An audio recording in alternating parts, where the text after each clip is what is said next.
नमस्कार दोस्तों, मैं वैभव राज आपका स्वागत करता हूं तक्षशिला ट्यूटोरियल के ऑनलाइन चैनल पे।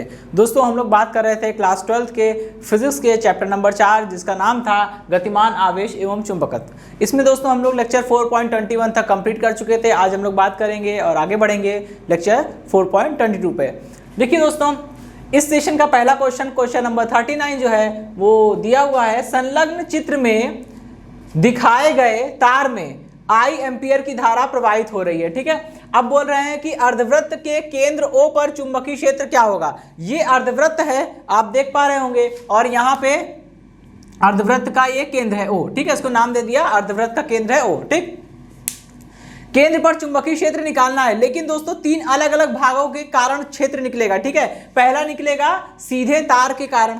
ठीक है, ये देखिए प्रत्येक L लंबाई के सीधे भाग के कारण, ठीक है, क्षेत्रफल। दूसरा त्रिज्या R के अर्धवृत्त के कारण O पर क्षेत्रफल मतलब चुंबकीय क्षेत्र। ठीक है, फिर थर्ड वाले पोर्शन में हमें पूरे सिस्टम के लिए यानी कि दोनों सीधे तारों के कारण क्षेत्र प्लस अर्धवृत्त के कारण क्षेत्र, तीनों के कारण कुल क्षेत्र निकालना होगा। ठीक है दोस्तों, स्टेप बाय स्टेप हम लोग आगे बढ़ेंगे। पहले हम लोग फर्स्ट वाला पार्ट देखते हैं। चलिए देखिए, पहले वाले पार्ट में क्या बोल रहे हैं, प्रत्येक L लंबाई के सीधे भाग के कारण, ये L लंबाई का चालक तार सीधा यहाँ पे है, वैसे ही L लंबाई का सीधा चालक तार यहाँ पर है, ये है बिंदु O। ठीक, अब देखिए दोस्तों, आप याद करिए बायो सेवर्ट का नियम। बायो सेवर्ट का नियम ये कहता था कि अगर मान लीजिए ये कोई सीधा तार है, ठीक है, इस तार के कारण हमें इस बिंदु पर, ये कोई एक बिंदु है P, ये कोई एक बिंदु है P, इस बिंदु P पर हमें क्या निकालना है, हमें चुंबकीय क्षेत्र निकालना है। तो बायो सेवर्ट का नियम हम लोग यहाँ पे लगाते थे। ठीक है, किसी धारावाही चालक तार के कारण किसी बाह्य बिंदु पर उत्पन्न चुंबकीय क्षेत्र का मान निकालने के लिए हम लोग यहाँ पे बायो सेवर्ट का नियम लगाते थे। अब बायो सेवर्ट का नियम था क्या, जरा देखिए।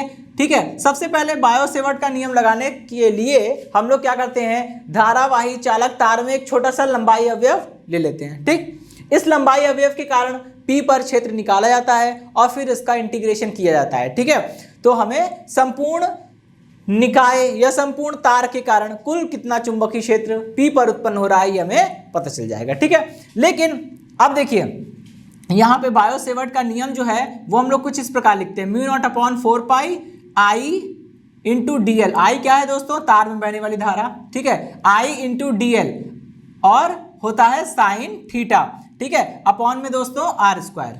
ठीक, R क्या होता है, यहाँ पे लंबाई अवयव से बिंदु के बीच की दूरी, ये है R। ठीक है, ओके, और I ये तार में प्रवाहित धारा है I। ठीक, और दोस्तों थीटा क्या होता है, थीटा लंबाई अवयव का, लंबाई अवयव और लंबाई अवयव को बिंदु से मिलाने वाली रेखा के बीच बनने वाला कोण थीटा, वो होता है थीटा। ठीक है, चलिए अगर दोस्तों सपोज करिए अगर ये पॉइंट P जो है वो उठ के यहाँ कहीं आ जाए, इसी तार पर आ जाए या इस तार के सीध में आ जाए, है ना, इस तार के सीध में ऊपर हो सकता है, नीचे हो सकता है, मतलब अगर जिस बिंदु पर हमें चुंबकीय क्षेत्र निकालना है वो बिंदु चुंबकीय जिस बिंदु पर हमें चुंबकीय क्षेत्र निकालना है अगर वो बिंदु हमारे तार के ऊपर हो या बिल्कुल तार के सीध में हो, तो क्या हो जाएगा, फर्क कुछ खास नहीं पड़ेगा, केवल एक चीज का फर्क पड़ेगा, जब बिंदु P तार के ऊपर आ जाएगा या तार के सीध में आ जाएगा तो एंगल थीटा घटते घटते घटते घटते लास्ट में 0 हो जाएगा। और जब एंगल 0 होगा तो यहाँ पे हमें थीटा की जगह पे क्या रखना पड़ेगा, 0 रखना पड़ेगा। जब थीटा की जगह पे यहाँ पे 0 रखेंगे तो ये हो जाएगा साइन 0, और साइन 0 कितना होता है, साइन 0 पूरा 0 होता है, तो ये हो जाएगा DB = 0। ठीक है, इसका मतलब क्या हुआ, इसका मतलब ये हुआ कि सीधे चालक तार के बिल्कुल सीध में बिंदु है O, तो L लंबाई के चालक तार के कारण बिंदु O पर क्षेत्र उत्पन्न ही नहीं होगा, 0 आएगा। ठीक है, इसी प्रकार दूसरे चालक तार के कारण बिंदु O पर चुंबकीय क्षेत्र जो उत्पन्न होगा वो कितना होगा, वो भी 0 होगा। ठीक है, तो यानी कि पहले वाले का जवाब मिल गया कि प्रत्येक L लंबाई के सीधे भाग के कारण बिंदु O पर क्षेत्र कितना आ रहा है, 0 आ रहा है। ठीक है, अपने मन में ये कॉन्सेप्ट बैठा लीजिए। अगर कोई चालक तार है, ठीक है, अगर कोई चालक तार है, सीधा चालक तार है, और जिस बिंदु पर चुंबकीय क्षेत्र निकालना है वो बिंदु या तो तार के ऊपर ही कहीं स्थित हो या तार की सीध में ऊपर या नीचे की ओर स्थित हो, तो उस तार के द्वारा उस बिंदु पर उत्पन्न होने वाला चुंबकीय क्षेत्र जो होगा वो 0 होगा। क्यों? क्योंकि जब बिंदु तार पर या तार की सीध में होगा तो थीटा इक्वल 0 हो जाएगा, और जहां थीटा 0 हुआ साइन 0 पूरा 0, ठीक है, तो सब 0 हो जाएगा। तो दोस्तों इसी प्रकार यहीं पे हम जवाब देते हैं, ठीक है। अगर ये वाले तार के कारण और ये वाले तार के कारण यहाँ क्षेत्र B1 हो, इस वाले तार के कारण B2 हो, तो हम कह सकते हैं कि फर्स्ट वाले पार्ट में जो चुंबकीय क्षेत्र आएगा B1 इक्वल B2 इक्वल 0 हो जाएगा, ठीक है। B1 मतलब ये वाला, ये तार जो है L लंबाई का जो आगे रखा है, ठीक है, इसके कारण क्षेत्र कितना है B1 और वो 0 हो गया।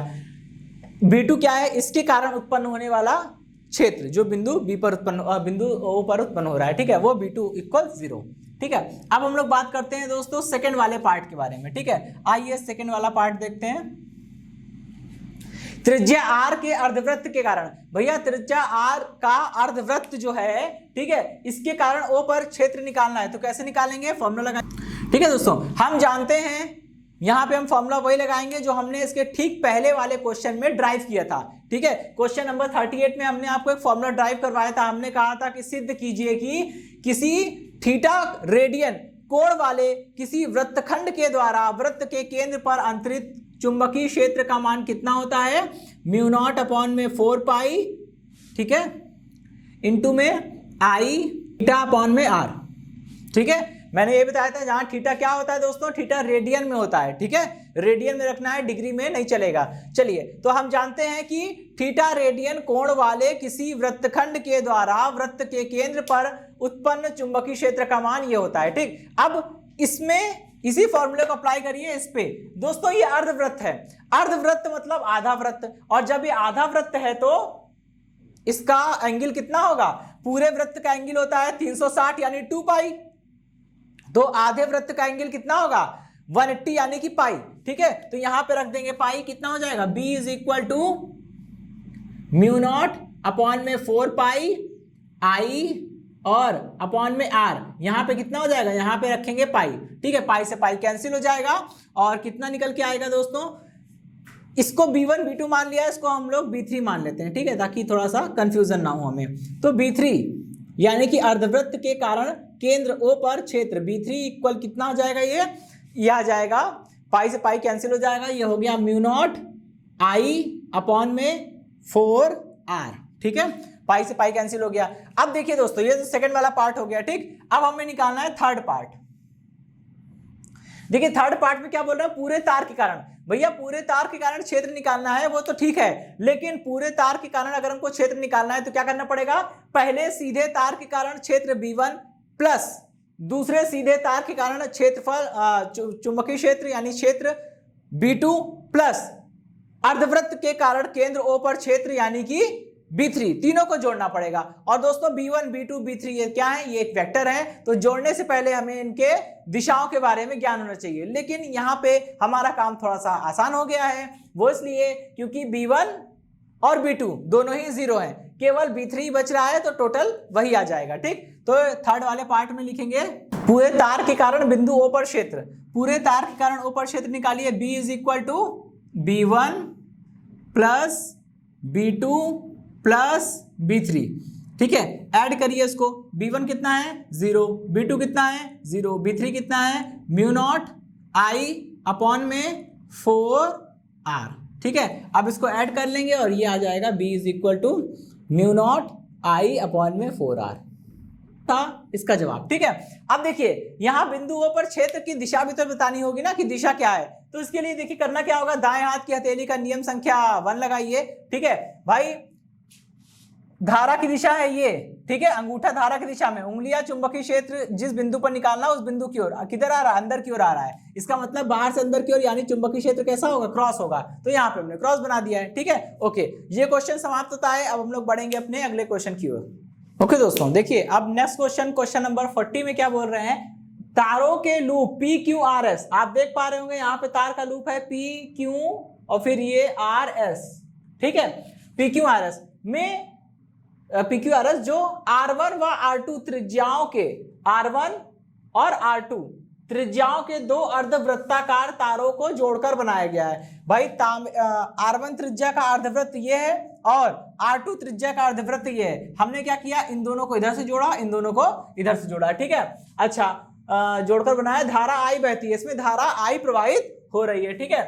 केंद्र C पर चुंबकीय प्रेरण का परिमाण क्या है? दोस्तों देखिए, चुंबकीय प्रेरण और चुंबकीय क्षेत्र जो हम लोग B जिसको बोलते हैं, ठीक है। अभी आप लोग अगले चैप्टर में, चैप्टर नंबर 5 में हम लोग पढ़ेंगे चुंबकीय क्षेत्र की तीव्रता, चुंबकीय क्षेत्र, चुंबकीय प्रेरण, ये सब मतलब चुंबकीय क्षेत्र और चुंबकीय प्रेरण ये दोनों एक ही चीज होती है, ठीक है। तो यानी यहाँ पे देखिए एक शब्द यूज हो रहा है आपके लिए अभी नया है, ठीक है, चुंबकीय प्रेरण। तो चुंबकीय प्रेरण का मान पूछ रहा है, मतलब आपसे B की वैल्यू पूछ रहा है, ठीक है, कोई अलग चीज आपसे नहीं पूछी जा रही है, तो कंफ्यूज नहीं होंगे। चलिए शुरुआत करते हैं। क्या भाई ये सब लोग जानते हैं, भाई बिंदु C पर क्षेत्र निकालना है तो पहले ये बताइए कि तार PQ में धारा है, यस, देखिए तार RS में धारा है, यस बिल्कुल है, ठीक है। तो तार PQ और तार RS क्या क्या बिंदु C पर चुंबकीय क्षेत्र उत्पन्न करेंगे?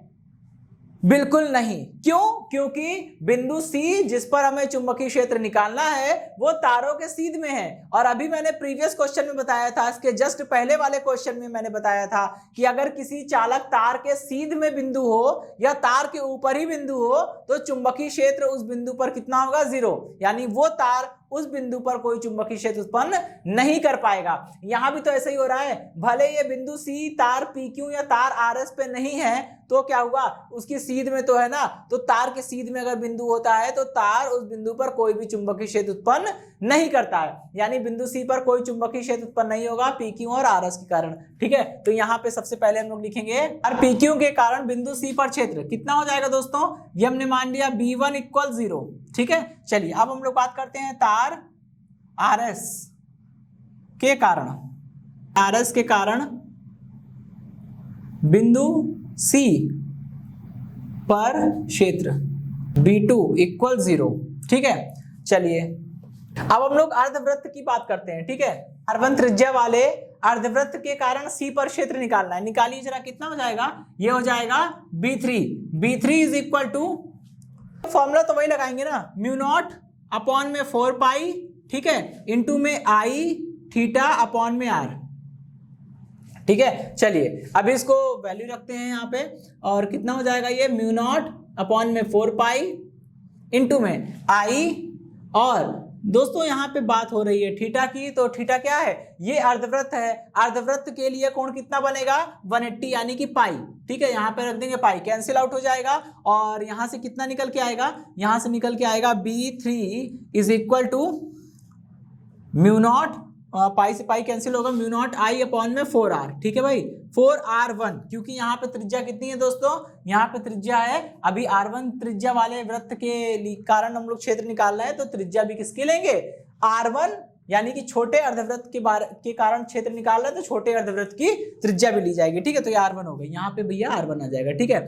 चलिए इसको क्लोज कर देता हूं मैं। अच्छा, अभी R2 त्रिज्या के लिए हम लोग बात करेंगे, ठीक है। R2 त्रिज्या वाले अर्धवृत्त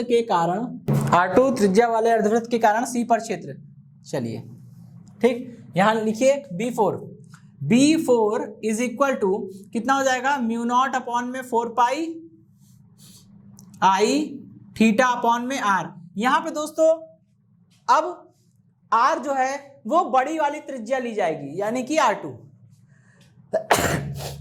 वो इसलिए दोस्तों क्योंकि बड़े R2 त्रिज्या वाले वृत्त के कारण क्षेत्र निकाल रहे हैं तो त्रिज्या भी कौन सी लेंगे? R2 लेंगे, ठीक है। बड़े वाले अर्धवृत्त के कारण क्षेत्र निकल रहा है तो बड़े वाले अर्धवृत्त की त्रिज्या भी ली जाएगी। तो यहाँ पे रख दीजिए B4 = μ0/4π इंटू में I/r2, और यहाँ पे थीटा भैया कितना हो जाएगा? पाई हो जाएगा, पाई से पाई कैंसिल हो जाएगा, और यहाँ से B4 कितना निकल के आएगा? B4 = μ0I/4r2, ठीक है।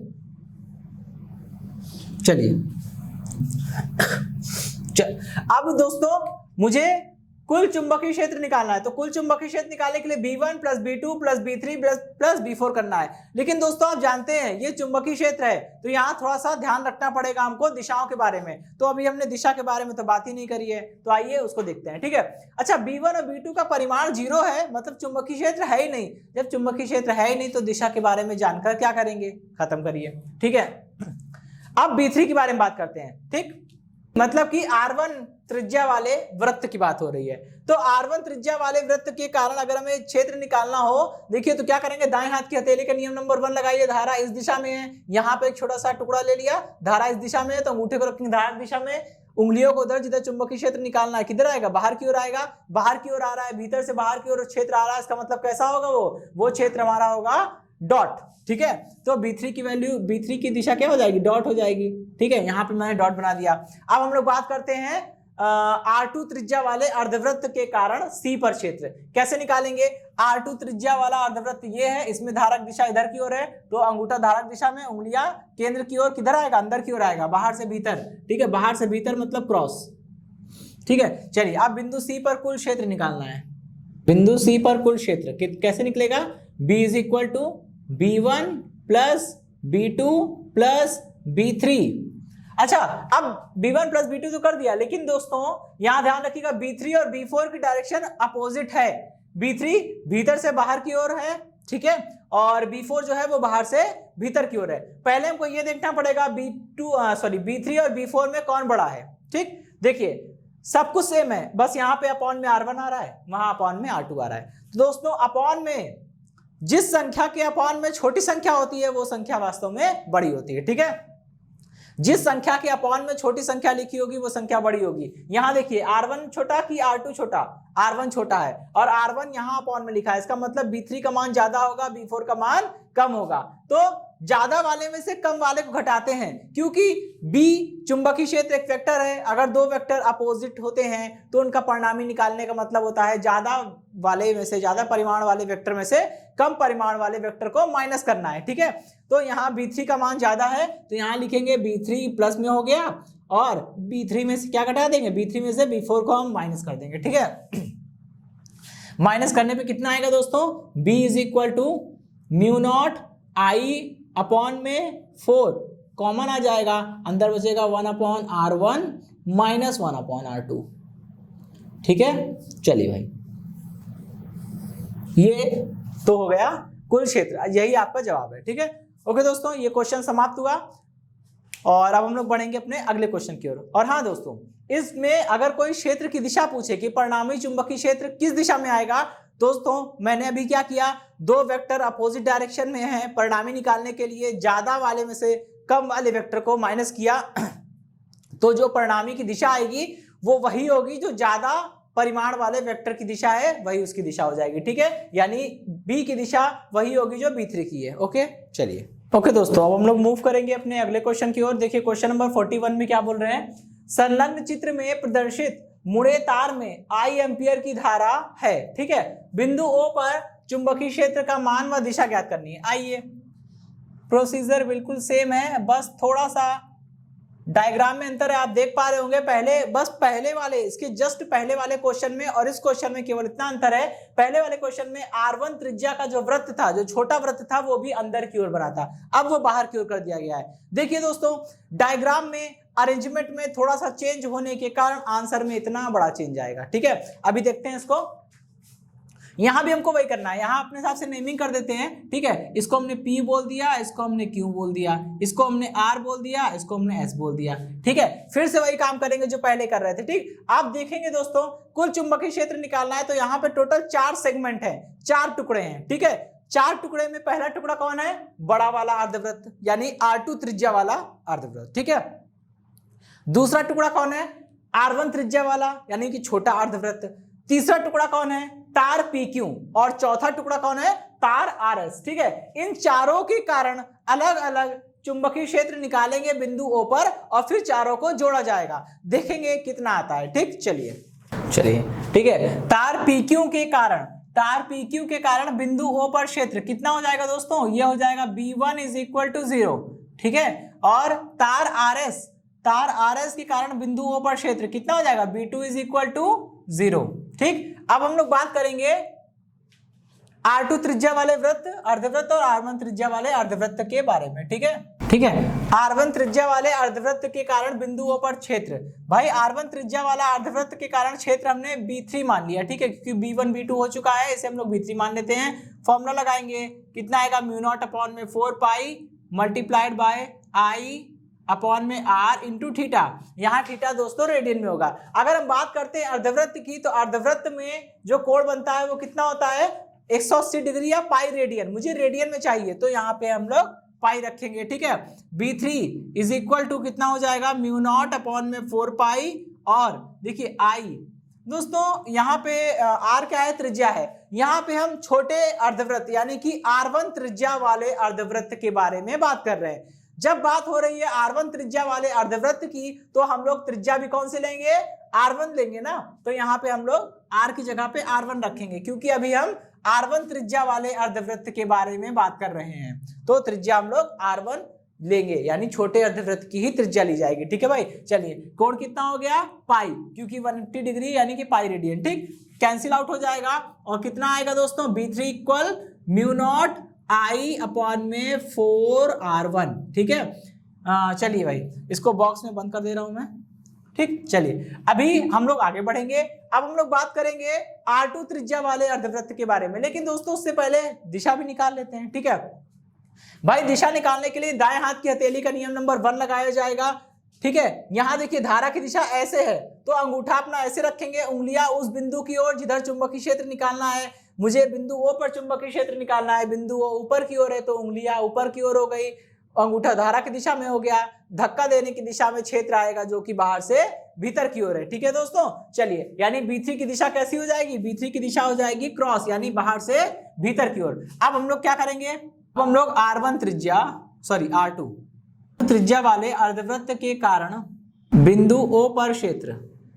ठीक है, R2 त्रिज्या वाले अर्धवृत्त के कारण बिंदु O पर क्षेत्र निकालिए जरा, कितना हो जाएगा, B4 is equal to μ0/4 pi into में I अपॉन में R। दोस्तों यहाँ पे R चाहिए। ठीक है, और अब बात हो रही है R2 त्रिज्या वाले अर्धवृत्त की। जब R2 त्रिज्या वाले अर्धवृत्त की बात हो रही है तो त्रिज्या भी किसकी लेंगे, बड़े वाले अर्धवृत्त की त्रिज्या लेंगे जो कि R2 है। ठीक है, और इंटू में यहाँ पे एंगल लेना है, एंगल कितना है दोस्तों, पाई, तो ये पाई हो गया। ठीक है, पाई से पाई कटेगा और कितना हो जाएगा, B4 is equal to μ0 I upon में 4R2। ठीक है, चलिए इसको बॉक्स में बंद किया, और इसकी दिशा किधर हो जाएगी, इसकी दिशा हो जाएगी अंदर की ओर, बाहर से अंदर की ओर यानी कि क्रॉस। ठीक है, अब बिंदु O पर कुल क्षेत्र निकालना है। ठीक है, बिंदु O पर कुल क्षेत्र, बिंदु O पर कुल क्षेत्र निकालिए, कितना आएगा, बिंदु O पर कुल क्षेत्र निकालना है तो B is equal to B1 plus B2 plus B3। अच्छा देखिए यहाँ पे B1 B2 तो 0 जा रहे हैं, उनका कोई मतलब ही नहीं है, बस ऐसा ही फॉर्मेलिटी के तौर पे लिखा जा रहा है। ठीक है, लेकिन B3 मतलब कि छोटे वाले अर्धवृत्त के कारण क्षेत्र, B4 यानी कि बड़े वाले अर्धवृत्त के कारण क्षेत्र। ठीक है, अब आप देख रहे हैं B4 हो चाहे B3 हो, ठीक है, दोनों ही क्या है, एक ही दिशा में है, दोनों की दिशा बाहर से भीतर की ओर है। जब दो वेक्टर एक ही डायरेक्शन में होते हैं तो उनका परिणामी निकालने का मतलब है कि उनको सिंपली आप ऐड कर दीजिए। ठीक है, तो यहाँ पे कोई भी सब्ट्रैक्शन का साइन नहीं लगेगा, सारे साइन एडिशन के होंगे और आप इसको ऐड कर देंगे। ठीक है, कितना आएगा देखिए, ये तो 0 0 है, ऐसा कोई मतलब नहीं है। ठीक है, डायरेक्ट B3 की वैल्यू रखता हूं, μ0 I अपॉन में 4R1। ठीक है, प्लस μ0 I अपॉन में 4R2। ठीक है, और इसको जरा आप सॉल्व कर लेंगे तो सॉल्व करने पर कितना आएगा, B is equal to μ0 I upon में 4, और ब्रैकेट में कितना हो जाएगा, 1/R1 प्लस 1/R2। ठीक है दोस्तों, तो ये है इसका जवाब। अब हम लोग आगे बढ़ेंगे अपने नेक्स्ट क्वेश्चन। दोस्तों देखिए नेक्स्ट क्वेश्चन में क्या है, संलग्न चित्र में मुड़े तार में I एम्पियर धारा है। ठीक है, केंद्र O पर चुंबकीय क्षेत्र का मान व दिशा ज्ञात कीजिए। फिर कह रहे हैं यदि कोण अल्फा हो तब चुंबकीय क्षेत्र कितना होगा। यहाँ दोस्तों एक ही क्वेश्चन में आपसे दो चीज पूछी गई है। पहला ये पूछा गया है कि इस चित्र को देखिए और ये बताइए कि केंद्र O पर कितना क्षेत्र उत्पन्न होगा। फिर आपसे पूछ रहे हैं कि यदि अल्फा बराबर 90 हो जाए, ये वाला कोण 90 हो जाए, तो कितना क्षेत्र उत्पन्न होगा। ठीक है, ये दोस्तों क्वेश्चन जितने मैं करा रहा हूँ डायग्राम वाले क्वेश्चन जो अभी 39 से करा रहा हूँ, 39, 30, 41, 42 इस तरह से, ये सारे इंपॉर्टेंट है। ठीक है, तो उस पर आप इंपॉर्टेंट लगा सकते हैं, इस तरह के क्वेश्चन खूब आते हैं, आगे भी आएंगे और इंटर में आए ना आए आगे भी आपको हेल्प करेंगे। ठीक है, वैसे इंटर में भी आ सकते हैं, काफी इंपॉर्टेंट है। चलिए अब इसके सोल्यूशन देखते हैं। पहले तो ये देखिए कि बिंदु O पर, केंद्र O पर कुल कितने ऐसे सेगमेंट हैं, कुल कितने ऐसे टुकड़े हैं जो क्षेत्र उत्पन्न कर सकते हैं। आइए देखते हैं दोस्तों, यहाँ पे टोटल 4 टुकड़े हैं। पहला टुकड़ा जो है वो बड़ा वाला अर्धवृत्त है। ठीक है, सॉरी अर्धवृत्त कर रहा हूं, ये बड़ा वाला वृत्तखंड है। दूसरा टुकड़ा छोटा वाला वृत्तखंड है। तीसरा टुकड़ा तार PQ है और चौथा टुकड़ा तार RS है। तो हमें पता है कि PQ और RS के कारण O पर तो क्षेत्र उत्पन्न होगा नहीं। क्यों? क्योंकि बिंदु O जो है वो PQ और RS दोनों के सीध में है। ठीक है, बिंदु O क्या है? PQ और RS दोनों के सीध में है, इसलिए बिंदु O पर कोई क्षेत्र उत्पन्न नहीं होगा। क्यों के कारण बिंदु O पर क्षेत्र कितना हो जाएगा? B1 is equal to 0।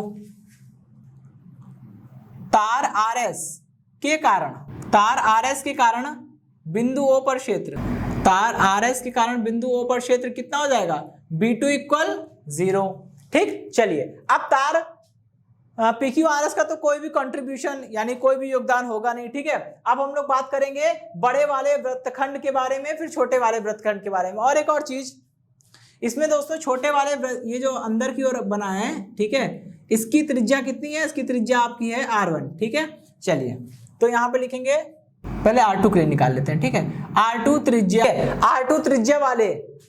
त्रिज्या वाले वृत्तखंड के कारण बिंदु O पर क्षेत्र कैसे निकालेंगे? ये निकल आएगा B3 इज इक्वल टू, ये हो गया μ0 अपॉन में 4 पाई, ठीक है, I अपॉन में R इंटू थीटा। देखिए दोस्तों, यहाँ पे R क्या है? R वो त्रिज्या है जिसके बारे में हम लोग बात कर रहे हैं। हम लोग R2 त्रिज्या वाले वृत्तखंड के बारे में बात कर रहे हैं, तो इसी वृत्तखंड की त्रिज्या लेंगे और ये जो छोटा वाला वृत्तखंड है इसकी त्रिज्या कितनी है? R2, तो यहाँ पे लिख देंगे R2। ठीक है, लेकिन नेक्स्ट स्टेप में, ये तो फॉर्मूला है। चलिए B3 इज इक्वल टू कितना हो जाएगा? B3 इज इक्वल टू हो जाएगा μ0 अपॉन में 4 पाई इंटू में I अपॉन में R। और दोस्तों ये कोण अल्फा रेडियन है। ठीक है, तो यहाँ पे थीटा की जगह हम अल्फा रख देंगे। ठीक है, चलिए और इसकी दिशा निकाल लीजिए दोस्तों। दिशा क्या होगी? देखिए, अंगूठे को रखेंगे इधर की ओर, उंगलियों को इधर की ओर, बाहर से अंदर की ओर आएगा, आप देख पा रहे होंगे। ठीक है, ऐसे देख सकते हैं इसको। ये देखिए, ये अंगूठा इधर की ओर है, उंगलियां अंदर की ओर है। किधर आएगा क्षेत्र? धक्का देने की दिशा में बाहर से भीतर की ओर आएगा। बाहर से भीतर मतलब क्रॉस। ठीक है, तो ये हो गया क्रॉस। त्रिज्या वाले वृत्तखंड के कारण बिंदु O पर क्षेत्र, ठीक है, निकालिए। R1 त्रिज्या वाले वृत्तखंड के कारण बिंदु O पर क्षेत्र R4 is equal to μ0 upon में 4 पाई इंटू में I अपॉन में R। R होता है त्रिज्या, यहाँ पे ये बड़ा वाला वृत्तखंड की बात कर रहे हैं जिसका एंगल ज्यादा है, तो इसकी त्रिज्या लेंगे R1 हो जाएगा। लेकिन दोस्तों एंगल के बारे में क्या ख्याल है? एंगल के बारे में ये होगा कि दोस्तों देखिए, पूरा वृत्त, एक पूरा वृत्त कितना एंगल बनाता है? 360। भाई अगर एक पूरा वृत्त होगा, एक पूरा वृत्त जो होगा केंद्र पर कितना कोण बनाएगा? एक पूरा वृत्त जो होता है वो केंद्र पर 360 डिग्री यानी कि 2 पाई रेडियन का कोण बनाता है। ठीक है, जब वो 2 पाई रेडियन का कोण बनाएगा तो इसमें से 2 पाई में से अल्फा रेडियन तो निकल गया। ठीक है, जैसे मान लीजिए 2 पाई में से ये कितना है? ये हो गया, ये कोण है अल्फा, तो ये बचा हुआ कितना हो जाएगा? ये बचा हुआ हो जाएगा 2 पाई माइनस अल्फा। ठीक, तो यहाँ पे ये हो जाएगा 2 पाई माइनस का अल्फा। ठीक, ये हो गया B4। अब क्या करेंगे? इसके बारे में बात करेंगे। इसकी दिशा निकालिए। अच्छा, इसकी दिशा कैसे निकालेंगे? अंगूठे की दिशा धारक दिशा में अंगूठा होना चाहिए, उंगलियां उस बिंदु की ओर जिधर चुंबकीय क्षेत्र निकालना है बाहर से भीतर की ओर, यानी ये बनेगा क्रॉस। ठीक है, चलिए अब आपको करना क्या है? बिंदुओं पर कुल क्षेत्र निकालना है। बिंदुओं पर कुल क्षेत्र निकालिए। कैसे निकालेंगे? B1 plus B2 plus B3 plus B4। ठीक है, B1 B2 तो 0 है, B3 और B4 में दोनों की डायरेक्शन सेम है, तो क्या होगा? कुल क्षेत्र निकालना है तो सबको ऐड करना पड़ेगा। ठीक है, माइनस वाला कोई काम नहीं होगा। B1 plus B2 plus B3 plus B4। ठीक है, और आप यहाँ पे ऐड करिए, B3 और B4 को जोड़िए। B1 B2 0 है। ठीक है, B3 की वैल्यू कितनी है? μ0 अपॉन में 4 पाई, ठीक है, I अपॉन में R2। ठीक है, I अपॉन में R2 इंटू अल्फा।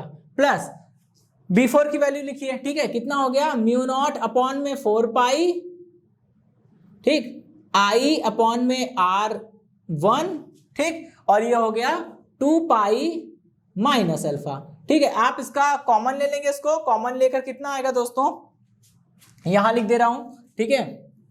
कॉमन लेके जो फाइनल आंसर आएगा वो आएगा B is equal to mu naught upon में 4 पाई, ठीक, I कॉमन आ गया, क्या बचेगा ब्रैकेट में, अल्फा अपॉन में R2 plus 2 pi minus alpha upon में R1, ठीक। चलिए, तो ये है इसका जवाब, ठीक है दोस्तों, इतना आंसर आएगा, ये आपका चुंबकीय क्षेत्र होगा। लेकिन दोस्तों अब सेकंड वाले पार्ट में क्या बोल रहे हैं, आइए देखते हैं, इसको रफ कर देता हूं, ठीक है। अब यदि अल्फा बराबर 90 हो तब क्या होगा, यदि अल्फा बराबर 90 हो, 90 मतलब वही π/2, ठीक है ना। चलिए अब पुट कर दीजिए, इसको हम इक्वेशन नंबर 1 मान लेते हैं, समीकरण 1 में पुट कर दीजिए। तो करना कुछ नहीं है, केवल यहां पे वैल्यू पुट करनी है, ठीक है।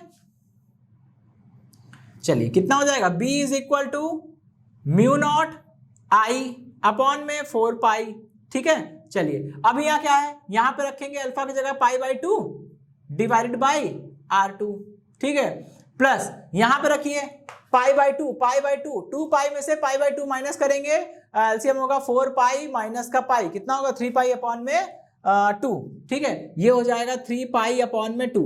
चलिए भाई, और अपॉन में R1 है, ठीक, इसको कैलकुलेट करना है। देखिए अब पाई कॉमन है, दोनों तरफ से π/2 बाहर आ जाएगा और इससे कैंसिल भी हो जाएगा, कितना बचेगा, म्यू नॉट I, पाई से पाई कैंसिल हुआ, अपॉन का 2 इसमें मल्टीप्लाई हो जाएगा, अपॉन में 8 आ जाएगा, ठीक। कितना बचा, यहां बचेगा पाई, नहीं पाई तो चला गया ना, 1 अपॉन R2, ठीक है, प्लस यहां से π/2 निकला, 3 बचेगा, और 3 बचेगा तो यहां पे हो जाएगा 3 अपॉन में R1, ठीक है दोस्तों। तो इतना जवाब आएगा, ये हो गया आपके बी का आंसर। चलिए ठीक है, तो दोस्तों ये आपका आंसर आएगा। ओके दोस्तों, तो ये क्वेश्चन समाप्त होता है। दोस्तों आज के सेशन से जुड़े नोट्स प्राप्त करने के लिए डिस्क्रिप्शन में दिए गए लिंक पर जाके क्लिक कीजिए। दोस्तों आज के सेशन में इतना ही, मिलता हूं नेक्स्ट सेशन में, धन्यवाद।